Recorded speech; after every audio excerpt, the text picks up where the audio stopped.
दोस्तों, एक रानी हाफिज कुरान पर फिदा हो जाती है। पूरा वीडियो देखिए और पसंद आए तो लाइक सब्सक्राइब जरूर करना।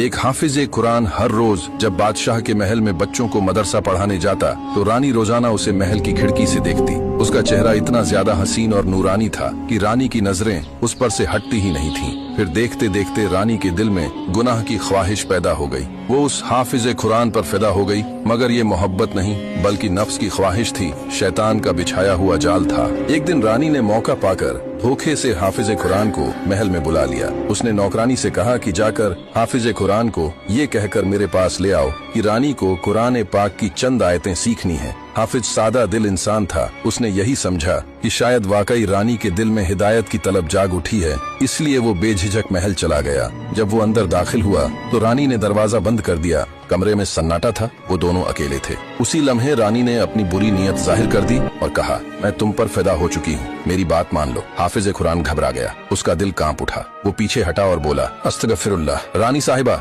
ये बहुत बड़ा गुनाह है, अल्लाह से डरिए। रानी के लहजे में सख्ती आ गई। वो बोली, अगर तुमने मेरी बात न मानी तो मैं चीख पुकार मचा दूंगी और तुम पर इल्जाम लगा दूंगी कि तुमने मुझ पर ज्यादती की है। कौन मेरी बात पर यकीन नहीं करेगा? मैं रानी हूँ और तुम एक मामूली हाफिज। या तो मेरी बात मान लो या मौत के लिए तैयार हो जाओ। हाफिज कुरान के माथे पर पसीना आ गया। एक तरफ गुनाह था, दूसरी तरफ झूठे इल्जाम के साथ मौत का खौफ। वो समझ गया कि उसके लिए ये बहुत बड़ी आजमाइश है, लेकिन उसके दिल में अल्लाह का खौफ हर खौफ से बड़ा था। फिर उसे एक तरकीब सूझी। उसने कहा, रानी साहिबा, मुझे सिर्फ 1 मिनट की मोहलत दे दीजिए, मैं गौस्ल खाने से होकर आऊं, फिर आप जैसा कहेंगी मैं करने को तैयार हूँ। रानी मुस्कुराई। उसे गुमान हुआ कि शायद वो मान गया है। कहने लगी, ठीक है, जाओ। हाफिज फौरन गस्ल खाने की तरफ भागा। अंदर घुसकर उसने दरवाजा बंद कर दिया और फिर एक ऐसा कदम उठाया जो तारीख में मिसाल बन गया। उसने अपने जिस्म पर गंदगी मल ली, चेहरे पर, हाथों पर, कपड़ों पर, हर तरफ, यहाँ तक कि उसकी सूरत ही बदल गई और शदीद बदबू फैल गई। रानी बाहर मुंतजिर थी। जब हाफिज बाहर निकला